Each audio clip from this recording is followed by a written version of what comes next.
Welcome to the BeGreat Inspiration Podcast. I'm your host, Chris Cook, and I got a special guest for y'all today. I can't wait for y'all to hear her story. I think it's going to be incredible, and it's going to be amazing for you guys to hear.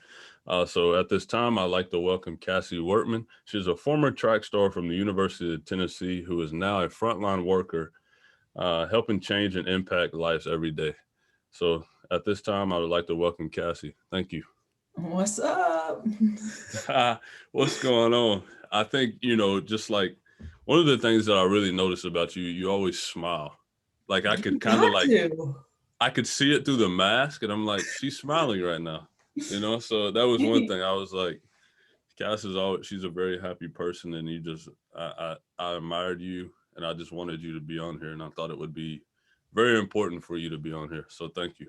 Yeah, so gotta touch on the smile thing real quick. Yeah. So I read this article, I don't know, a couple of years ago, and it's like even when you're having a bad day, if you fake a smile, you will Yeah. feel 5% better.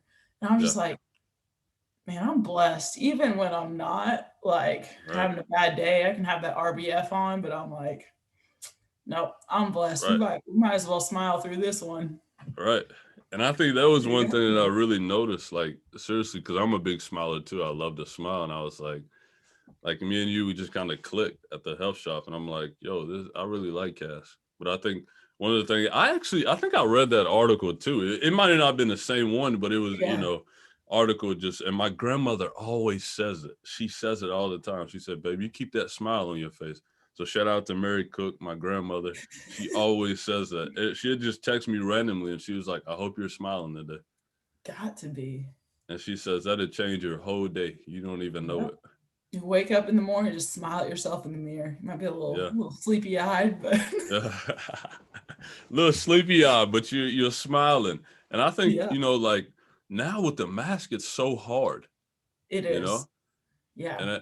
And I think, you've been a frontline worker. It's like some of the stuff that you probably see in the hospital, like you want to smile about, but it's like no one can see your smile, No, it's you hard. know?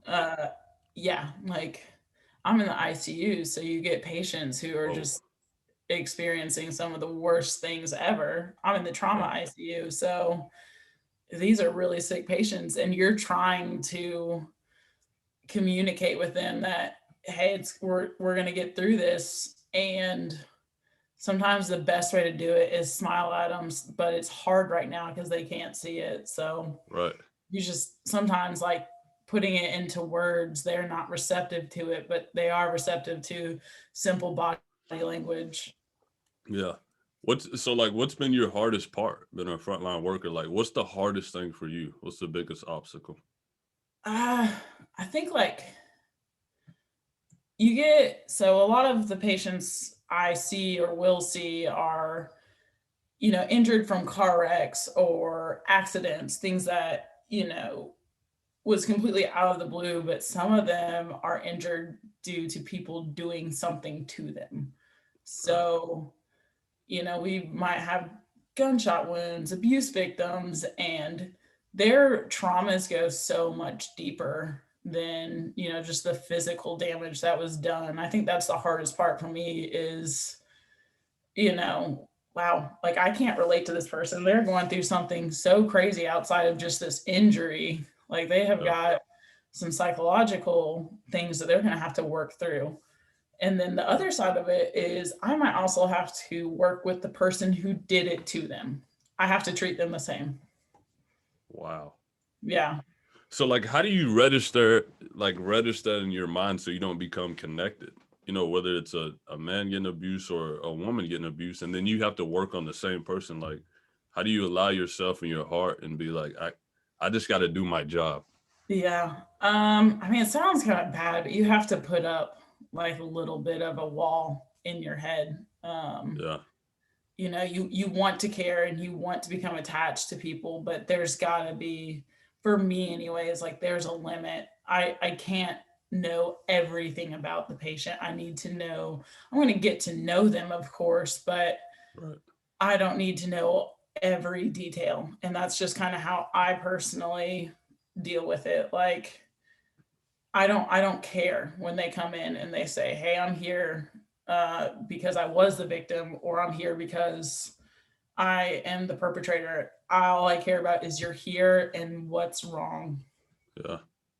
Wow. I think that would be the hardest thing for me because I love people. And I feel Yeah. like for me it'd be hard because I'd be connecting with every story, and just the weight of everybody's story would just that junk. It would bring me down. I know for Yeah. a fact it would. And ICU, like ICU trauma, like that, some stuff that you see is probably like, whoa. Yep. Yeah. Yeah. It's definitely interesting. But yeah, you just gotta like, and then you gotta leave work at work. Right. So I haven't gotten to be on the floor a ton because I just started, but I did my preceptorship there. So you kind of you learn like don't bring that home with you. You got to leave it. You know, if you can't leave it in the hospital, you like got to leave it in your car at least so you can Right. come home and still be, you Yeah. know, who I need to be for Tavis, or, you know, I Right. need to be myself. I can't let what I just went through bog down everyone around me. Right. And I know you're gonna smile. So it's like it's like you're gonna come home smiling anyways. You get to see your dog and stuff and see your fiance. So, Yeah. let's kind of, just get into your story a little bit, and let's talk Yeah. about you. And then we can come back to the frontline stuff if you want to. Yeah. Like, growing up in Indiana, like what was your experience like growing up in a town of 500 people? Growing up, I will say like it was awesome. I Yeah. think like my parents did it. I grew up on a turkey farm. Yeah. I didn't even live in the town of 500 people, right? Like we had to Right. drive a couple miles to get in town. Like we had Yeah. one place we ate. There was one gas station during the summer. There was one ice cream shop. But Wow. I also like would ride my bike to my friend's house, and it was still like, you know, I'm old now. We didn't have like cell phones. Like we just text our Right. mom, hey, I made it. Like it's like, Right. hey, when you get to your friend's house, call me. I may not Yeah. answer the phone, but at least leave a message on the Right. home phone, the landline. And Right.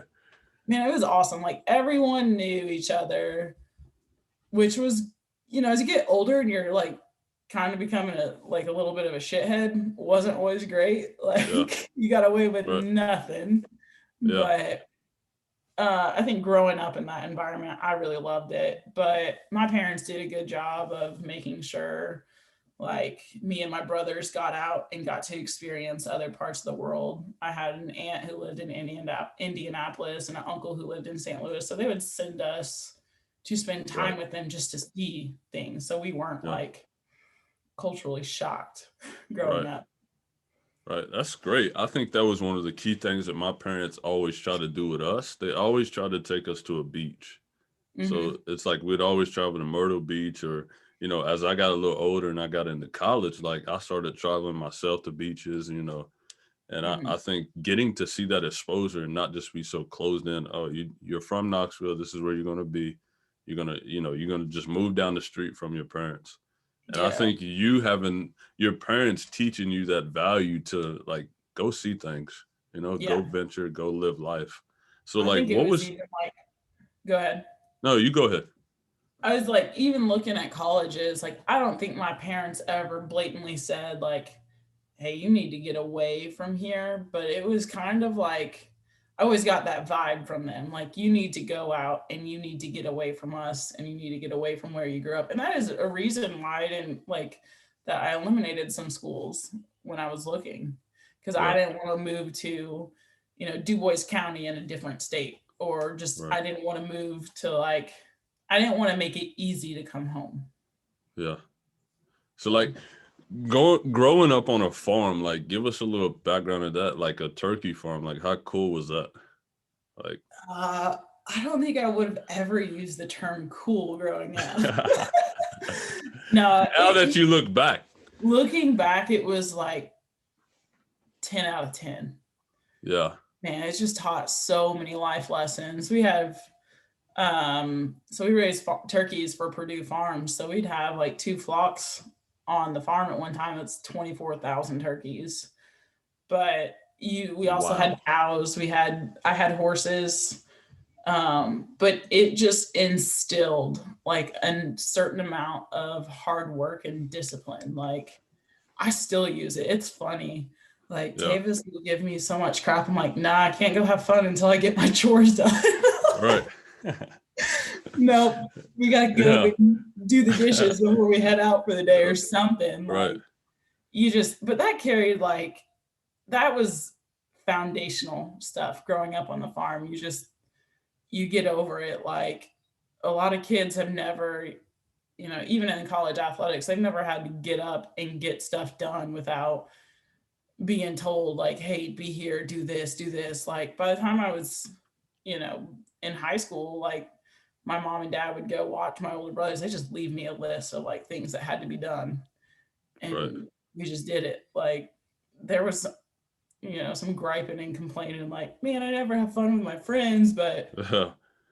no, I wouldn't have traded it for the world. Yeah.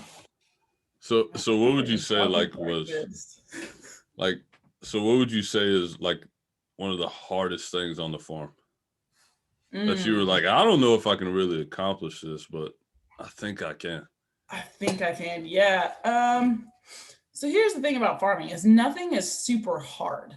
It's just Right. the like long, like it's over and over and over. Like we had these things, they're called feed pans, and we would put them out for like the little turkeys because they weren't big enough to like, they were smaller so they could eat out of them. And we would use hundreds of them. Man, I had the 10,000 rule down on like washing feed pans by the time I was like 6. Hated it. Oh my God. Yeah. I just remember every time we got a flock, I was like, can't do it. This life is not for me. Like, nope. Hate it. Did you ever have that day where you were like, I just want to walk off? I'm done, Dad. This is like once a month. Yeah. Like, I'm done with this. I don't want to do this anymore.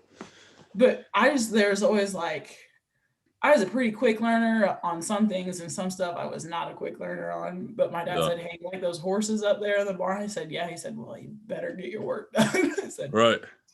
All right, got that one. You got that one. Pretty fast. So, speaking of your parents, like what did you learn the most from them? Like what key values in life? Man, my parents are like, first of all, they're awesome. I don't know. Like my dad was a teacher. He taught biology for 30 years. And then he was coach. He was like all of our coach at some point. He was my brother's football coach, wrestling coach, and track coach. And I just had him for track. But my mom, like, talk about a hard worker. Like that lady would put any man to shame. Like, and that was just, man, the things like they are so, I don't even know the words. Like growing up, you become appreciative. Like I am so regretful that I was a brat in high school, but like now looking back, like they were just the most selfless people. Like they had their flaws like everyone does, but they were at every track meet. We'd be in California and they're like, Cassie, your parents are here. I'm like, yeah. It's just what they did. They were, I would say, like supportive. My parents were just so supportive in everything. And even like decision making, that was the other thing. They let us make our own decisions and our own mistakes. Like it was awesome. I just can't, like they taught us hard work. They taught us how to make decisions. They taught us, and I don't ever, like the really interesting thing about them is I don't ever remember discussions like, hey, you need to be a good student because of this, this, and this. And it could be that I was the youngest, like, and I just saw my brothers. I'm like, don't bring home C's. You're probably gonna get a whooping for that one. Like they just like, I understood the importance of, making my own money, figuring out how to like, pay for things. Like, I don't know. I just can't say enough about my parents. They're awesome. Yeah. And I think that can go into my family too, like just seeing how my dad works and seeing my mom, like I think just seeing them and what they sacrificed for us to be to where I am today, running BeGreat and running my own company. It's just like you said, the support from them from your parents are incredible. And just like, I think like one of the key things that you said is they allow y'all to learn. You know, they allowed you to grow through your mistakes, because if they always babied you, you know, and held your hand all the time, like what would you learn from that? Yeah, You know? they pushed us. Like, I don't know. Like, I have discussions with Tavis all the time about, or even random people. Like, I'm like, man, my parents, they just, best thing my parents ever did for me is they dropped me off at college. They got $1,000 out of my savings account and they said, we'll see Yeah. you in May. Like, figure it out. I Yeah. did. Like, I might have called them a couple times and like, Right. oh, it's you. And they're like, Yeah. yeah, you probably shouldn't have went and ate Chipotle twice last week, Cassie. And I'm Right. like, yep, that was Yeah. Because that Chipotle adds up. man, that I've been extra there. guac. That extra guac could get you with the queso, and then once Oh, you add in we that, didn't oh have my! queso back then, but it was the guac. I forgot. Yeah, you did go to school a little bit. Yeah, you are. Yeah, you're a little older than me. I forgot about that. So, like, you know what? Growing up on a farm, like, what was your first love? Like, what was your sport that you're like, I could see myself doing this in college? Oh, I grew up in Indiana. Yeah, Basketball. basketball.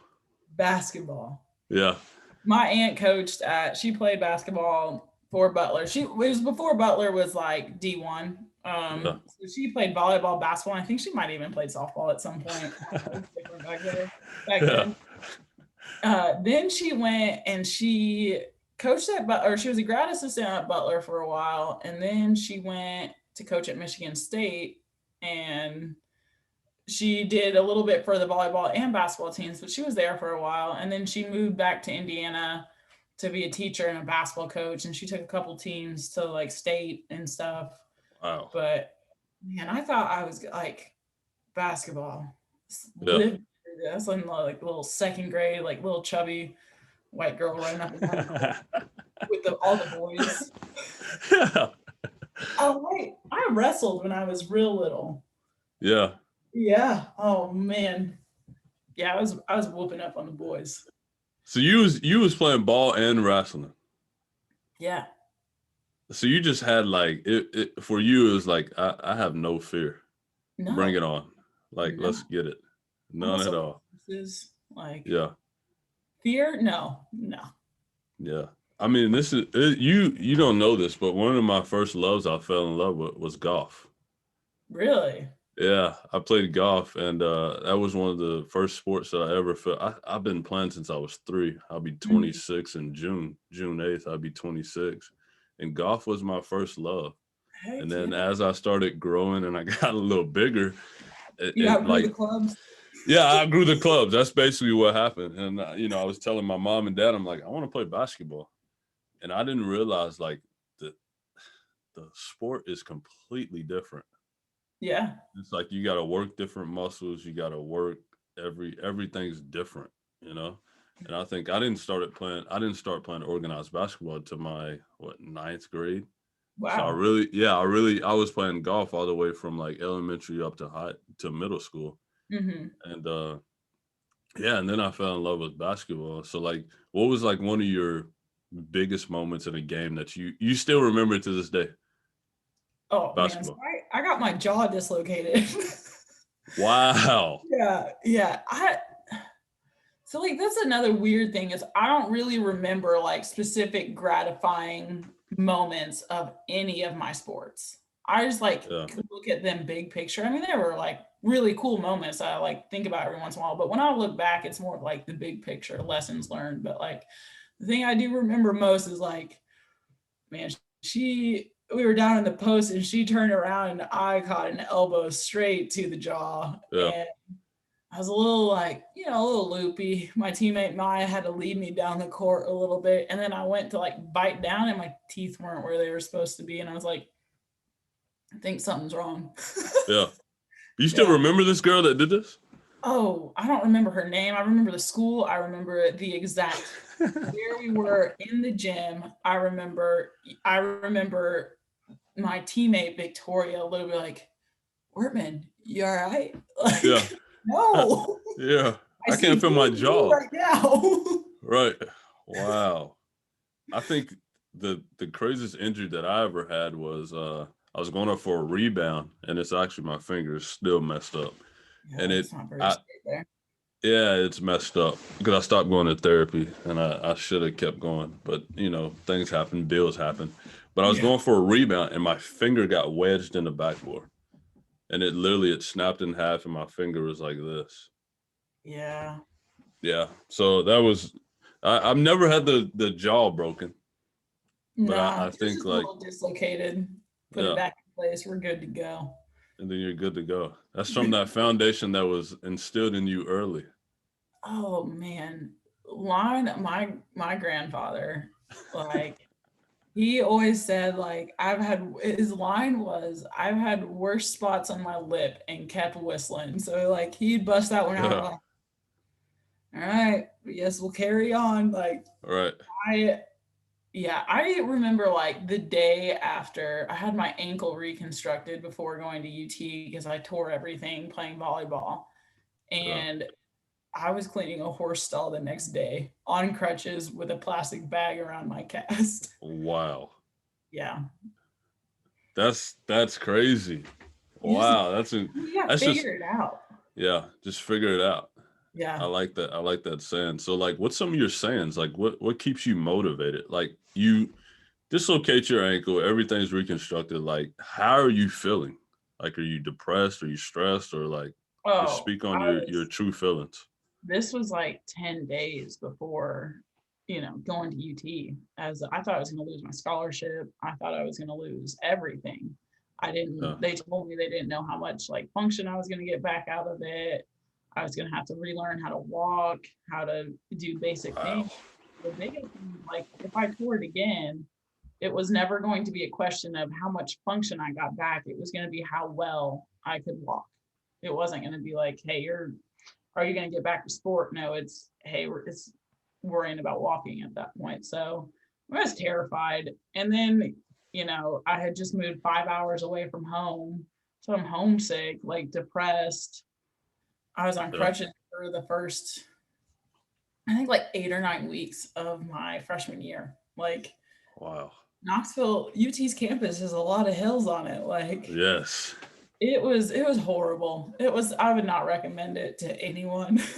Yeah. So But like yeah, how I did think like I remember wanting to transfer home. It was bad. And yeah. then my coach was like, "No, just stick it out." My parents were like, "No, you're not coming home. You're not Yeah. doing that." Like, um, but I competed that year and no one thought I would. So So you're on crutches for 8 weeks and you compete that same year. yeah. Wow. So like I think I got pissed off at some point. Yeah. Like I got pissed off that everyone else, it was at a Saturday morning conditioning session, and I got pissed off I wasn't with them. Yeah. And I was just like, you know what? Why am I not looking at my rehab? Like I'm looking at fine tuning my skill. Like throwing a shot put, like you can work on technique day in and day out, and you'll watch film and you'll put, 40 hours a week into this throw that takes a second. Why am I not putting that much effort into my rehab? Right. And so I just started to, Yeah. and I had a great physical therapist at UT, and yeah, I competed that year. I PR'd Wow. every single meet indoors. Wow. Yeah. So like okay, we're going off the track for a second. So Mhm. you're walking through these on your crutches and you're basically crutching around campus. Like in that moment you said you wanted to transfer, you were depressed, you wanted to go home. Like just for the listeners that may be going through a situation like this, like what would you tell them to keep I guess young adults going in your kind of in your same situation or older people in your same situation, like what advice would you give to them? I think like resilience is just like you're going to be so proud of yourself if you get through it. Like you're going to look back one day and it's not going to be an immediate thing, but you're going to be like, I did that shit. Like, yeah, that Yeah, was just the way I did it. I'm like, no, I'm not. I hate the easy road. Like people who take shortcuts or anything, I'm like, no. There's a Yeah. brick wall in front of me. I'm going through it. I'm not going trying to figure out how to go around it. I'm not trying to figure out how to climb over it. I'm going through it. Like Yeah. that was just, I think I didn't want to become, I didn't want to fail myself. And that was where my ambition came from. Like, no, I can do Yeah. this. Like, but I think the biggest advice is like the injury will end. Like you might be at your, it's like it only goes uphill from there. Yeah. Stick with it, grind it through. Like everyone goes through it. If you're feeling some type of way, like I talked to my coach about it, I talked to people about it, and they helped me through it. So I think like that is another thing that helped me. Like just talk about it. Like there's no Right. shame in it. Like no, Right. everyone's gone through something, and if they haven't, they're lying to you. Right.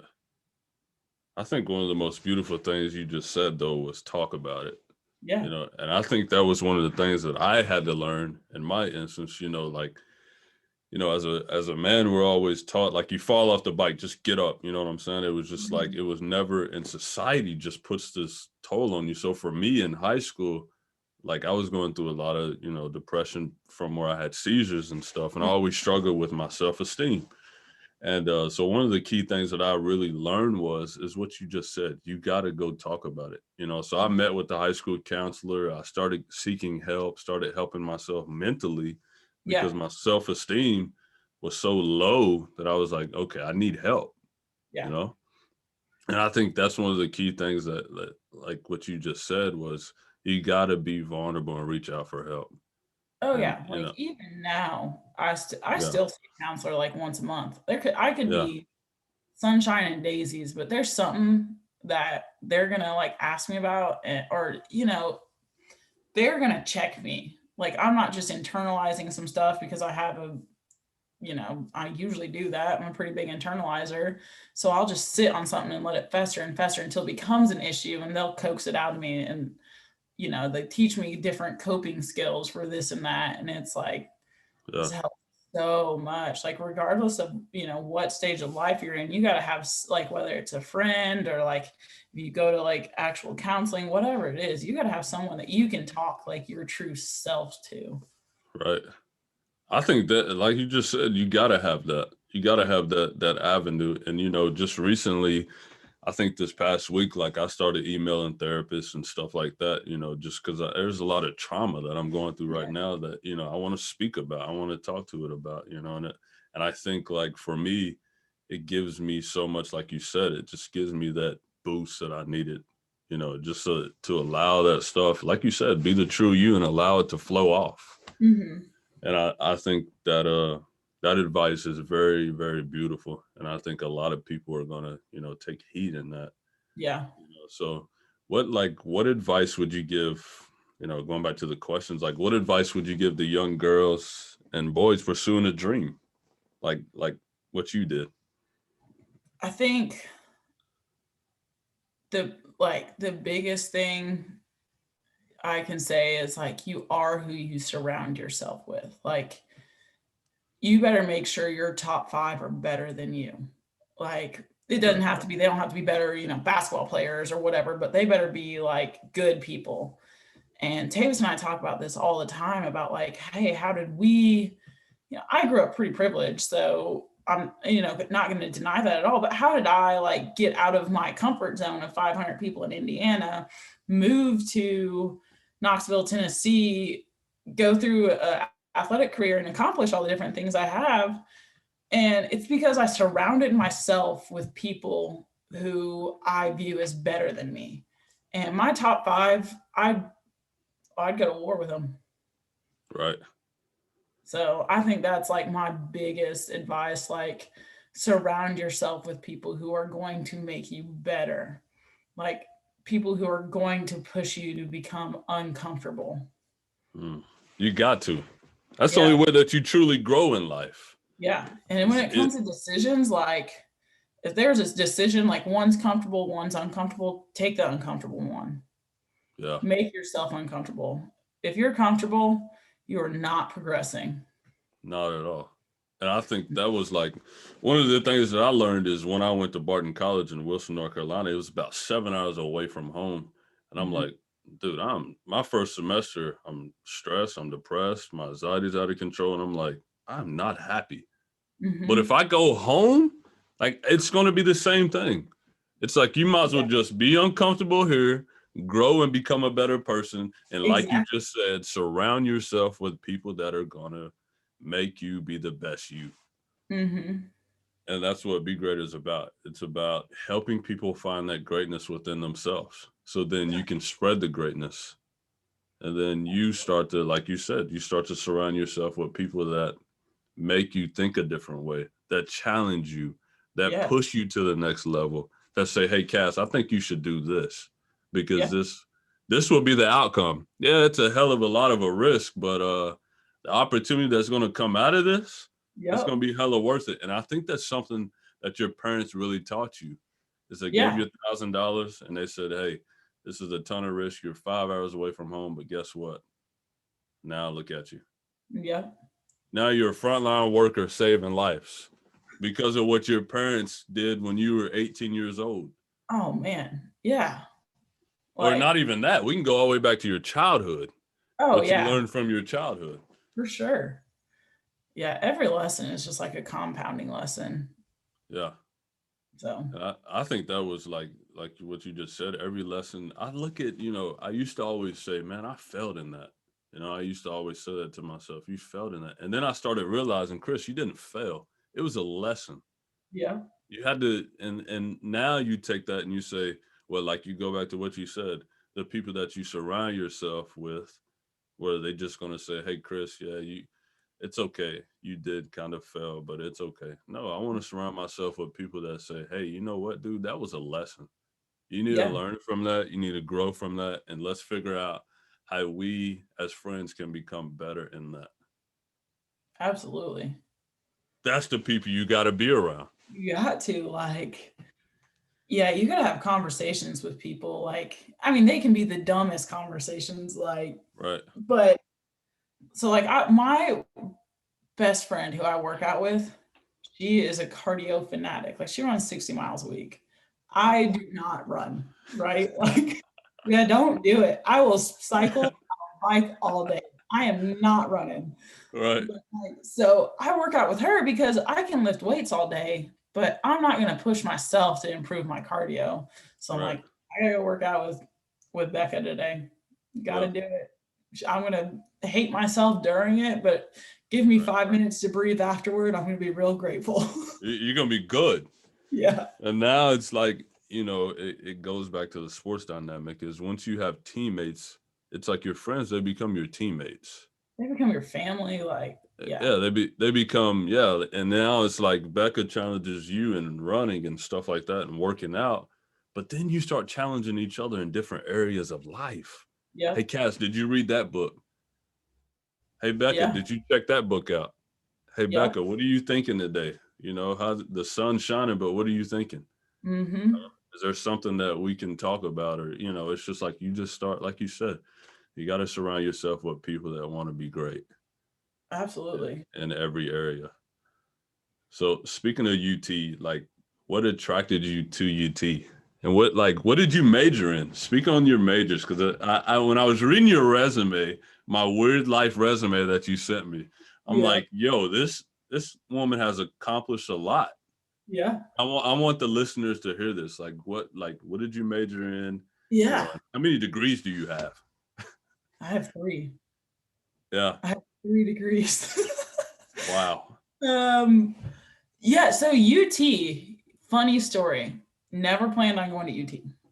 but I grew up a basketball fan, right? I Oh, It was Pat Summitt's last year of coaching. yeah. And I was like, I'm gonna see Pat Summitt coach. So I'm gonna Yeah. take him to UT. Because like the NCAA, you get to take 5 official visits, right? Right. And UT was the last choice of visit I thought I was gonna take. Like I thought I was going to Penn State before I even came to Knoxville. I was like pretty sold. I just Yeah. gotta check it out.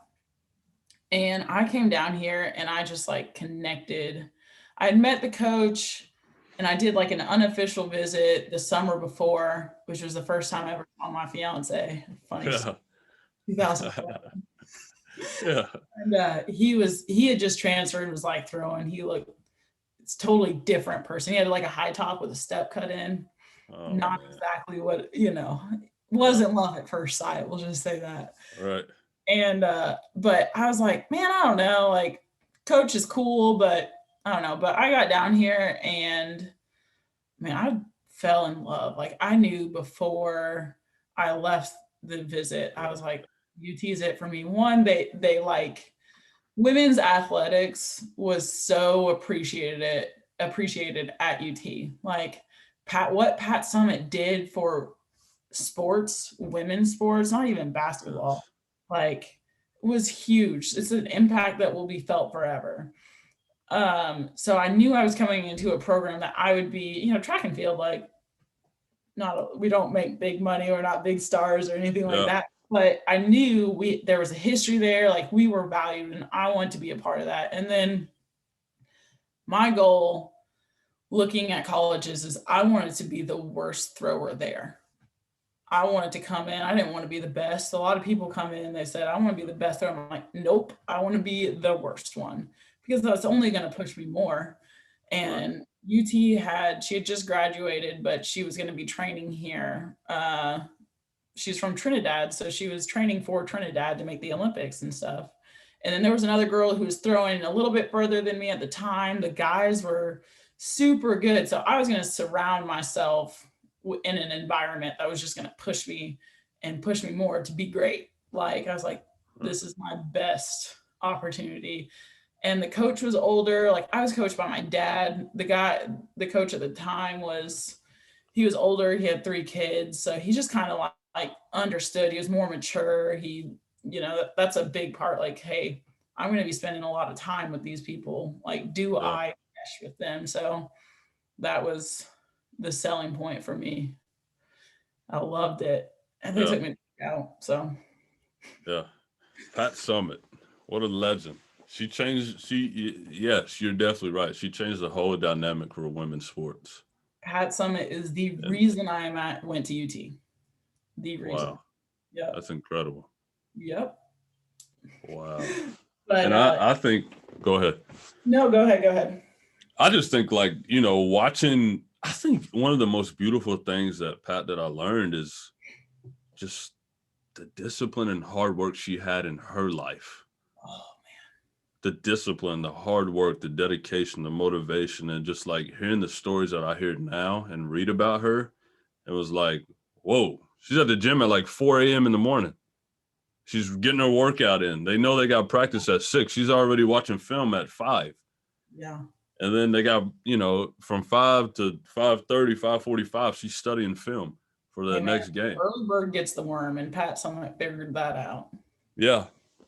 Yeah. So just seeing just her hard work and then seeing it be stilled, and, the legends that have played there, and Mhm. seeing and just hearing your story and seeing like what an amazing person. Just It, incredible. yeah. I think it was like, so all the athletes lived on, not all the athletes, but most of the athletes lived on one floor in Morrill Hall, which isn't in existence anymore.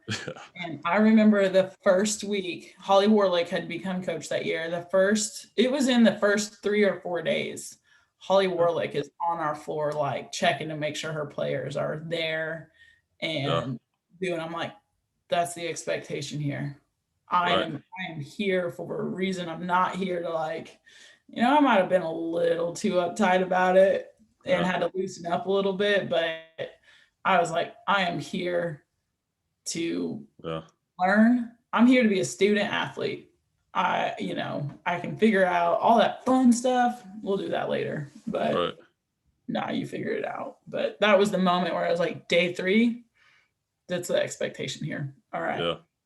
So was there ever a day in track where you were like, I don't know if this is for me?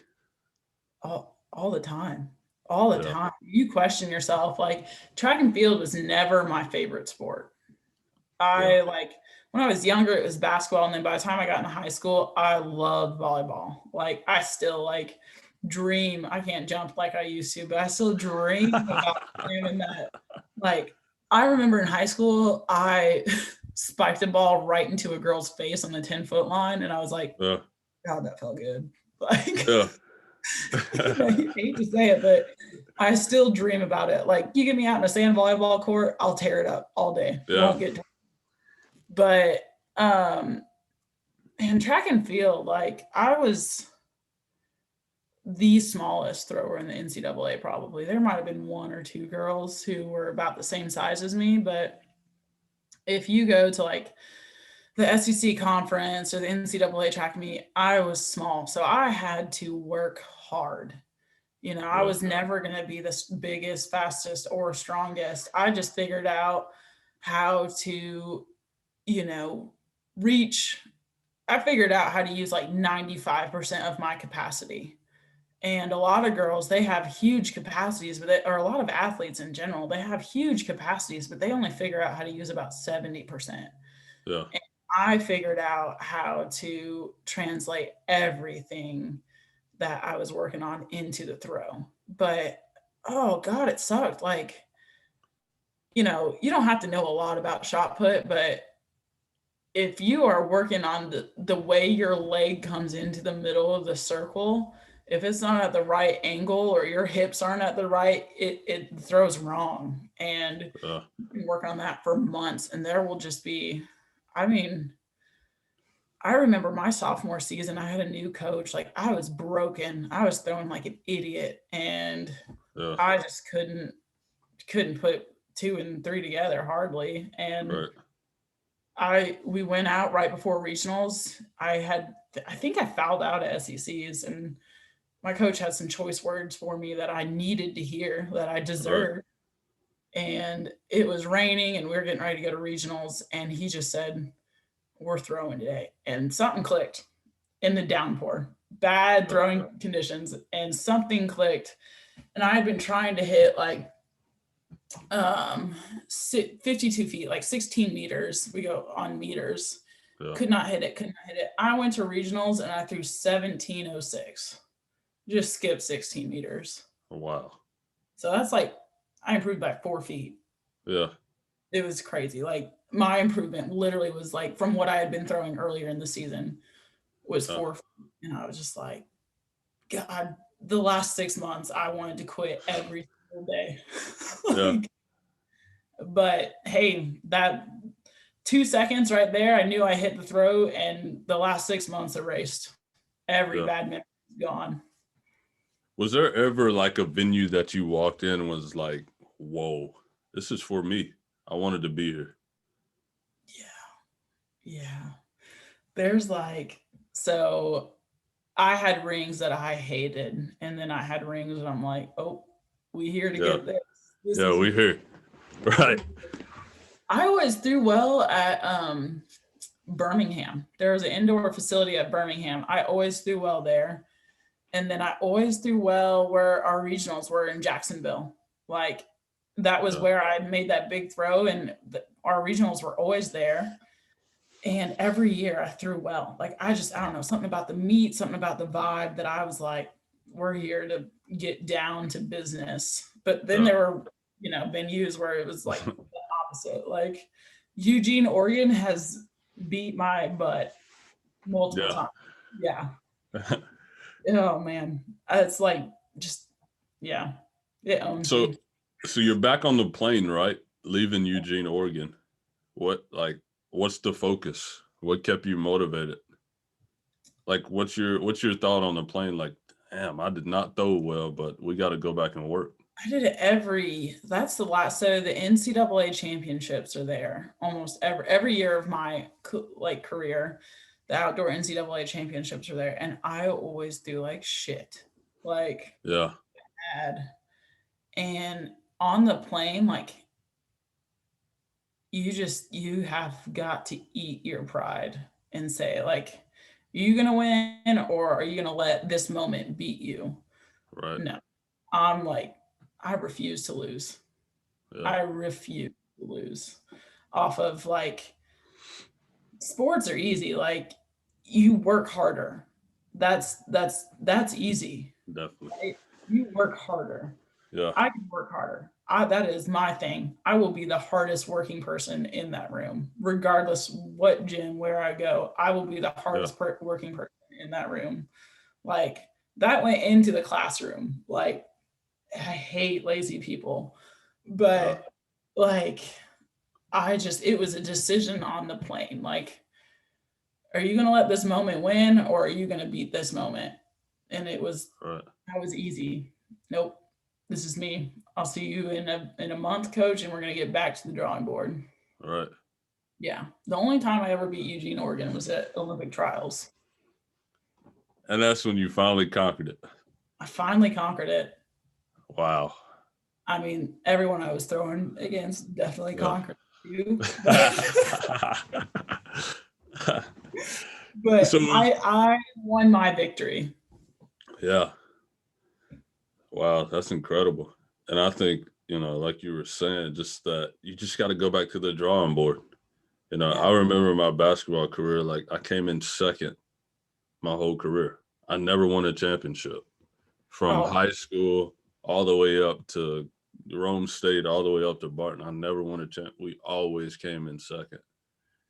And now it's just like, I look at BeGreat and I'm like, I would not come in second. no. My goal, So go ahead.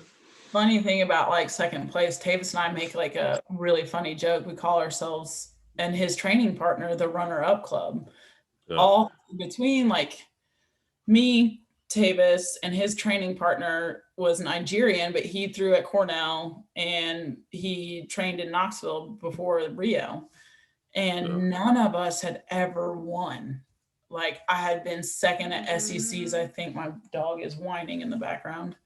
Um, I had been second at SECs like 2 or 3 times leading up to that, behind the person who was the NCAA record holder, and went to Wow. go get, I think she got fifth at Rio. She was a sophomore in college. Like the Jeez. year that like the really good girl graduated, I was going to be a sophomore or maybe junior. I don't remember. But then she transferred in. I was like, damn Yeah. it. I guess I'm going to have to work a lot harder now. Right. Like, it's just life saying, like, this isn't getting easier. Yeah. But then I went to NCAA's, like, second place at NCAA's.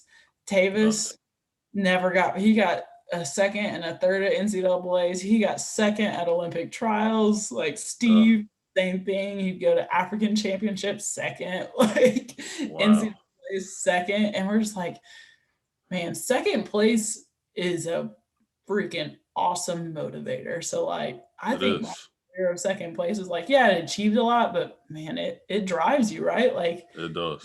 I hate getting second place. Yeah. And now I hate it in my company. Oh It's like yeah. now I sit here and I'm like, BeGreat would not be. I mean, I don't know how many lives it's going to touch or the lives that it has already, but I would not come in second. No. My goal is to make this thing touch the world. And Yep. that's my focus. And that's where I'm going to stay focused. Love it. And it's all from basketball. It's like I came in second and all that, but the accountability, the discipline, the hard work, and the coachable skills and everything that I learned from basketball, now I implement it into BeGreat. Mm-hmm. So we're going to change the subject a little bit. We're going to go back to home. We're going to talk about the town of 500 people. Yeah. So what was the political views of your town, and like how, like, what was your biggest challenge growing up? Like, how did you say, okay, well, I'm not going to think like that? And then once you came back from UT and you got to see a whole different spectrum of people, like what was what is the political views of where you're from? So where I'm from is like everyone's either a farmer, they work in blue collar, or Yeah. work in the coal mines. So it's a very conservative Right. Republican political environment. So when I was younger, I don't think I paid attention enough, right? Like I didn't know. Yeah. And then in like 2008, when Obama was running, like I started to hear derogatory terms as to why they weren't voting for someone. I was like, that doesn't make sense. Like, Yeah. first of all, our population, like, we might have had 4 people in the town who weren't Caucasian. Um, Yeah. so it was just, I mean, you can imagine it was, they were Yeah. basing someone's like ability to be present based off of the color of his skin. And then you heard like, oh, he's not even American. Like, we want his birth certificate. His name's Barack. He's got to be Muslim. I'm like, why does any of that matter? Like, I Right. just got confused. So I think that was like kind of my like, it didn't like, I didn't turn my head in any direction, but that was my first like alert, like, hey, this isn't, you don't agree with this. Right. Um, I like joke now, my parents are like the closet Democrats of Du Bois County. um, but you know, now going back, I can't, it's hard, right? Like, I'm in Yeah. an interracial relationship. And this summer, like even after college, I realized it's like, no, like people had a very closed-minded view. Like, they had never left. Which nothing is wrong with never leaving, but they weren't receptive to hearing another person's point of view. And I think Yeah. that's what I started to realize, whether it was within religion, whether it was within, just basic politics, or how you should, I don't know, combine your field. Like, it got down to that. Like, it was my way or the highway with everyone there. Right. And coming back after college, I was like, no, I can't. Yeah. I don't agree with a Right. lot of people here, which you don't have to agree with everyone, but I fundamentally did not agree with them to my Yeah. core. Um, and then this summer, just with all the racial issues, like Facebook is probably the worst thing. Like, I had to get off of Facebook. I had to get off because there was like racism. Like, I saw so many posts about like racism doesn't exist anymore. I'm like, what? Yeah. Like, you've got to be kidding me. I'm like, well, we don't experience it here. I'm like, because there's only white people here. Right. Like, Yeah. y'all have, like, we had Hispanics, and Yeah. y'all use derogatory terms towards them all the time. Like, you thought they were less than you, and you assumed that every single one of them, based off of their race, was an illegal immigrant. Like, Right. no. And it just like, I don't know. I still don't think I've completely processed it, but I, yeah, it's just hard for me. Like, I when I go home now, I can only see my family. Yeah. Like, nothing, I love and I hate that I feel that way. I see a select few people, and like, and it hurts me that political views have gotten in between me and my relationships with people, but it's beyond political views. It's like, they would never have to worry about skin color being an issue for them or their children. And Right. so therefore they just think it's not a thing. Like, like, I don't know. I'm still like I said, I'm still kind of processing it. I don't know. It causes me a lot of stress, to be honest. Like, I don't go out to eat when I'm there Yeah. because I'm afraid someone's going to say something, off colored about race, and I'm going to freak out because, it pisses me off. Or they're going to say something like COVID's not real, and I'm going to be like, okay, all right. Yeah. So it just, I learned pretty quickly it's not a place where I can't thrive there. Yeah. Most definitely. And I think, like you said, in 2008, that was one of for a Black kid going, I was in middle school, right? And I think, like, that was one of the most beautiful things that I ever seen. To realize that my ancestors built the White House, and then to realize that, a Black man was going to be in office with a Black family. It was like, yo, like, anything's possible at that point.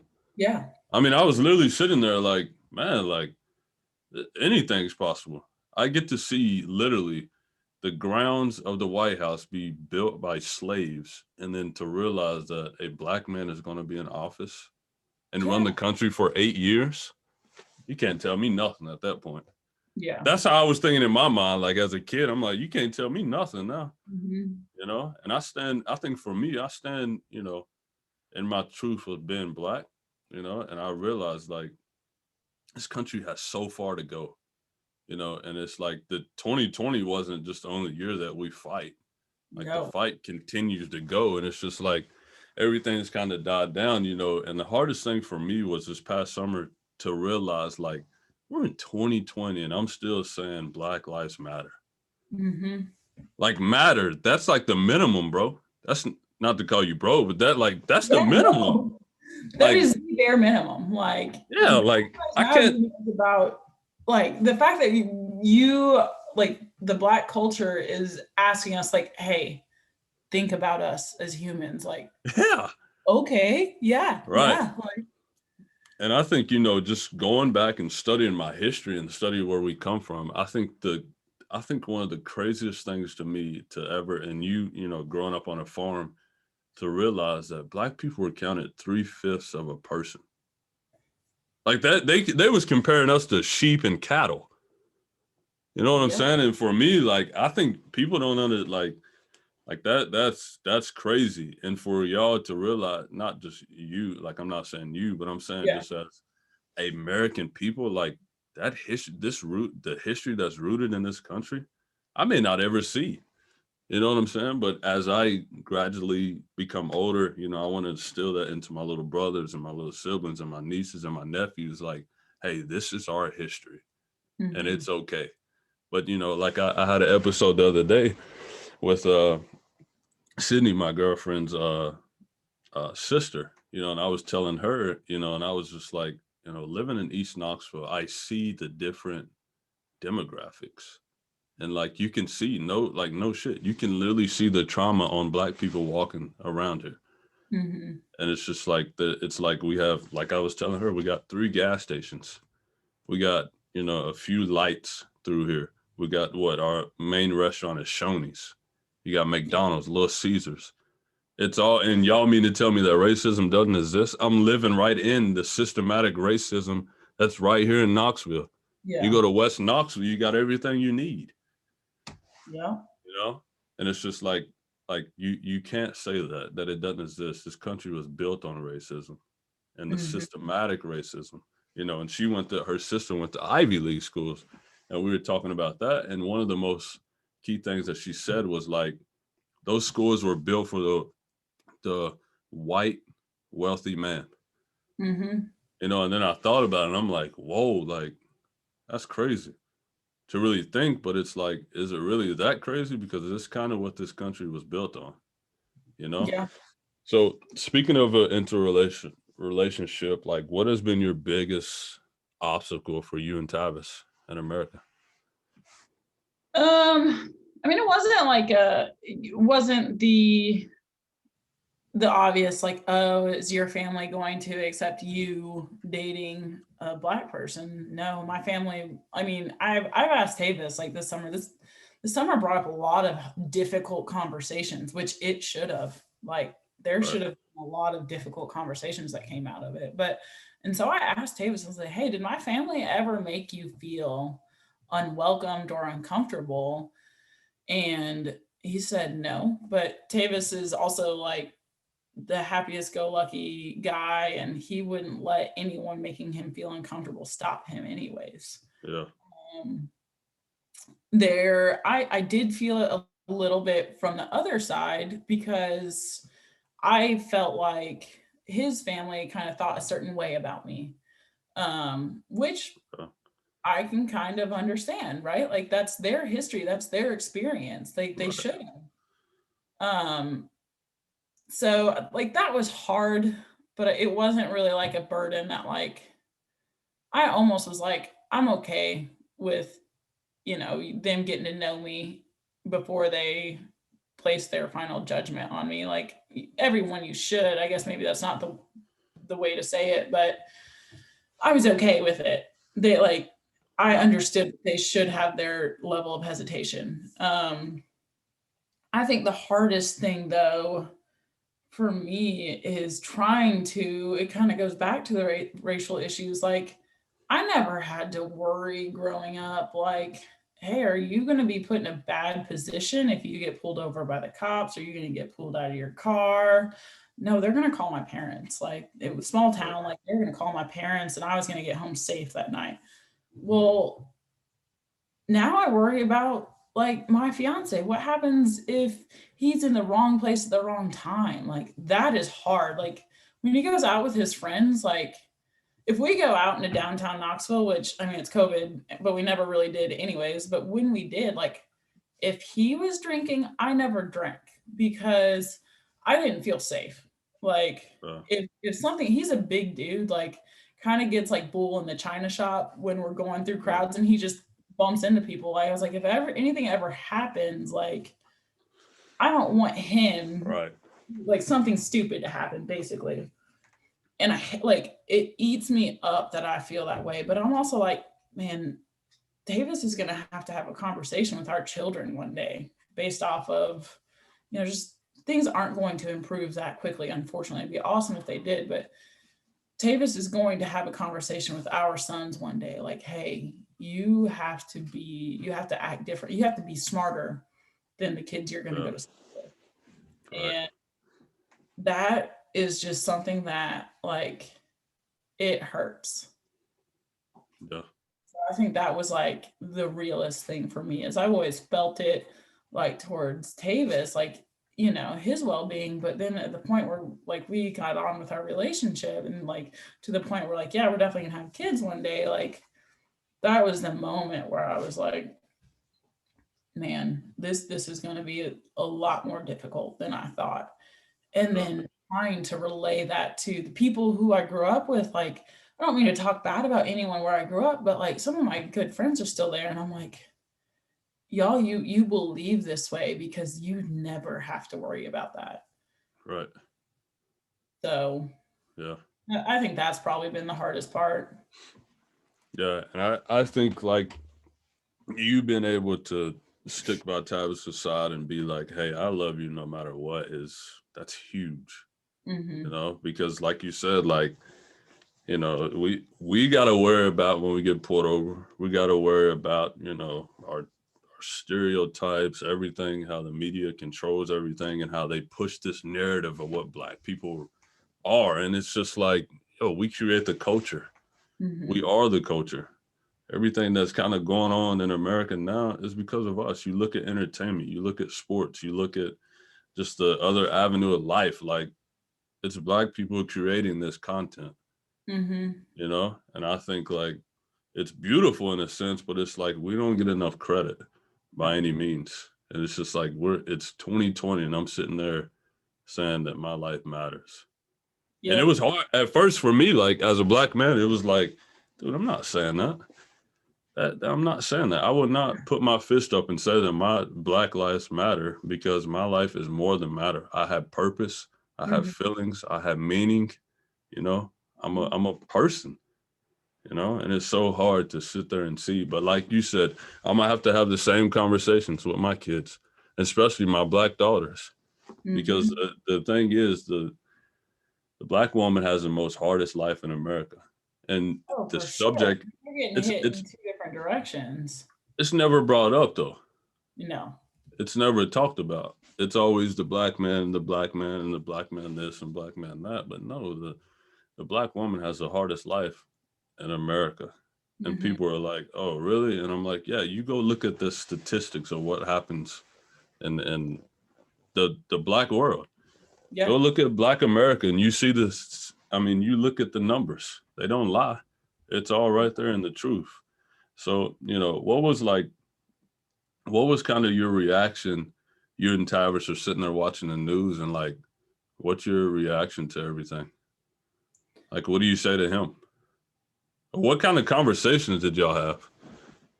Look, we start off I mean, most mornings where we're together, like, and we're not going in crazy separate directions, we have hard conversations. We don't have like, oh, good morning, and Yeah. how's your day? Like, yeah, that happens, but no, we talk about like racial issues, we talk about political views, like, but our reactions watching it happen was we weren't surprised. Yeah. And then our reaction to that was probably, I think, the biggest reaction is we weren't surprised that,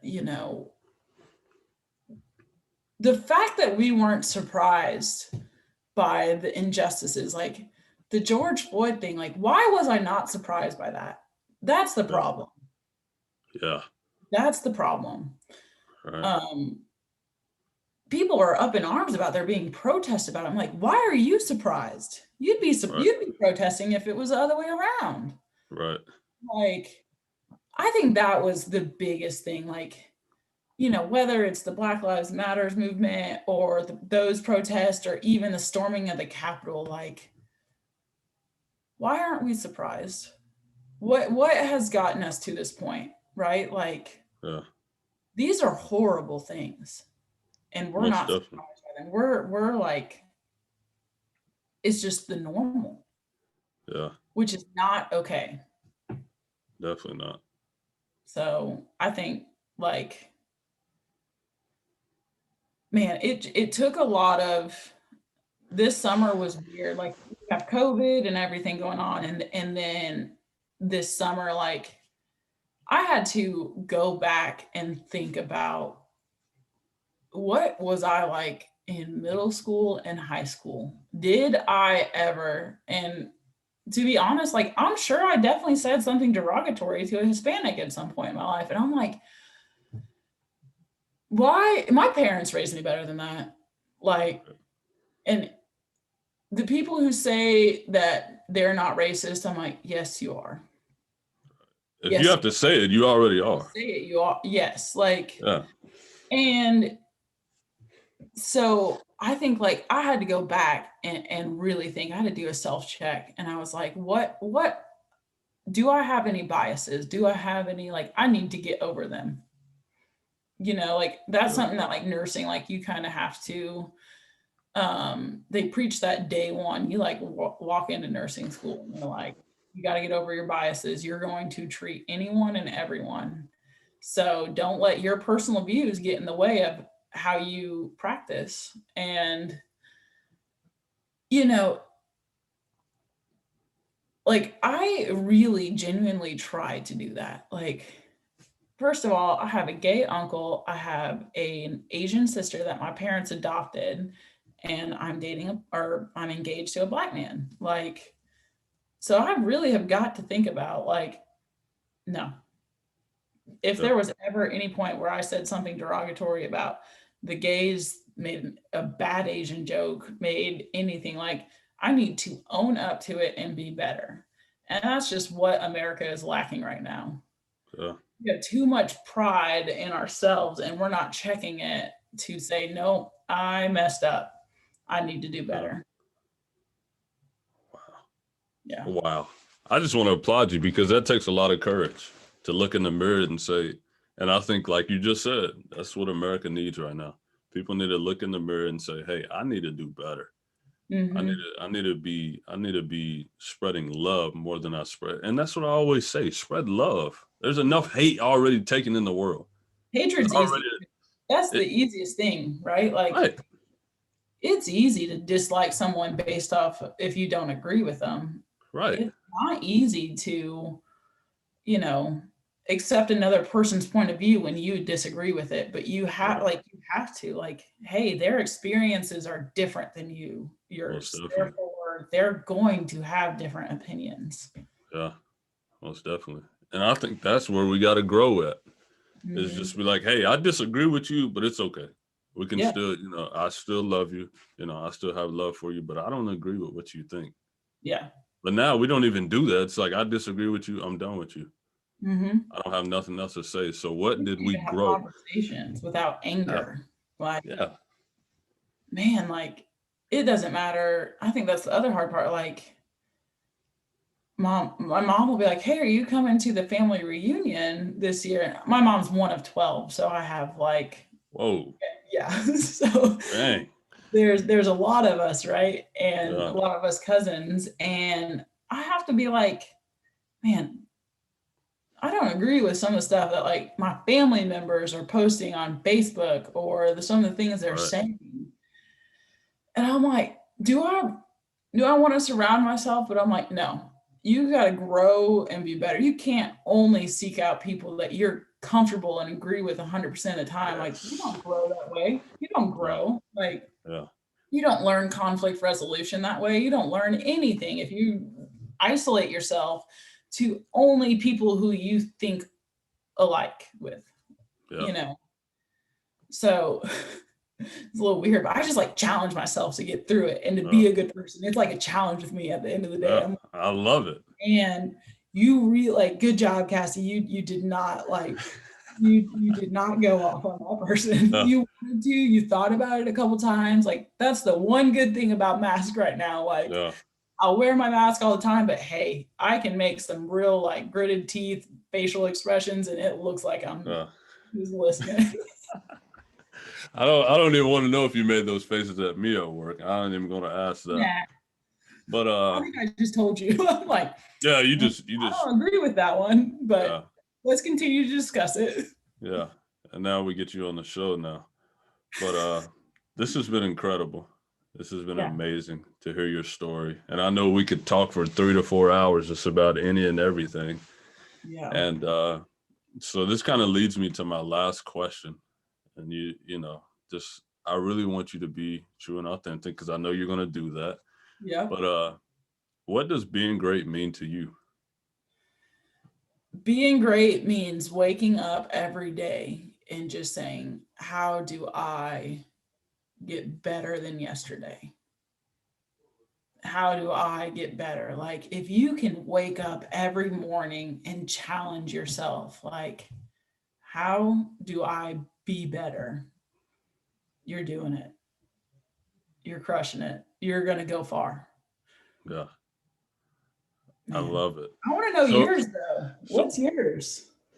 uh mine is it's really simple, you know, it's just kind of like what does be great mean to you? I think be great means to me is once you finally find that truth and hope within yourself and you find the purpose that you have in life, and then once you get to the point where you start flowing within your greatness Mm-hmm. because you finally found that and you're able to look in the mirror and say, I'm great. And I think once you can do that and you can accept yourself and love yourself and find that true hope and purpose within yourself, that's when you can give that greatness to the world. That's huge. That's big. That's my definition of be great. That's big. I You love it. gotta you gotta find that hope and purpose within yourself. You Finding have to. purpose like that. I have 3 degrees, right? Like, I got a bachelor's and a master's from UT, and then I Yeah, had to go out in the world, and I didn't figure it out. It yeah, took. I went to nursing school before I figured it out, and yeah, now, like, man, I know.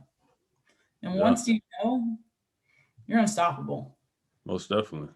And I think like, yeah, that's my true definition. And no one's asked me on my show yet. No one's asked me. I've always asked them, so I love that. But yeah, Yeah. that's my definition of what being great means.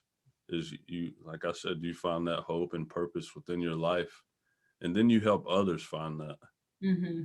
That's being great. It's not about I can give you $1 million, but what do I do if I don't help you know how to finance it, or I don't help you know how to invest it, or I don't help you know how to give it to a charity or give it away? Like, I can do all those things, but if I don't help you find that hope and purpose within yourself, and then so you can help others and spread the greatness around the Mm-hmm. world, what have I done? I don't feel like I accomplished anything. I just gave you $1 million and let you go astray. Yeah. And then Big. yeah, so that's my definition of being great.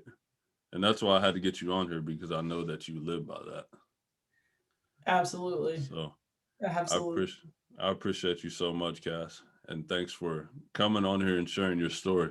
It was so beautiful to hear and hear your thinking and how you think and how you stay motivated. And, just hearing, I think one of the most beautiful part was just hearing your relationship with Tavis and how Yeah. y'all just managed to grow within this, in America, and realize that, hey, as a mom, I'm going to have those conversations with my kids one day Mhm. because they're going to be minorities. Yeah. So, yeah, I appreciate you so much. Thank Oh, you. absolutely. This was great. It was fun. Yeah.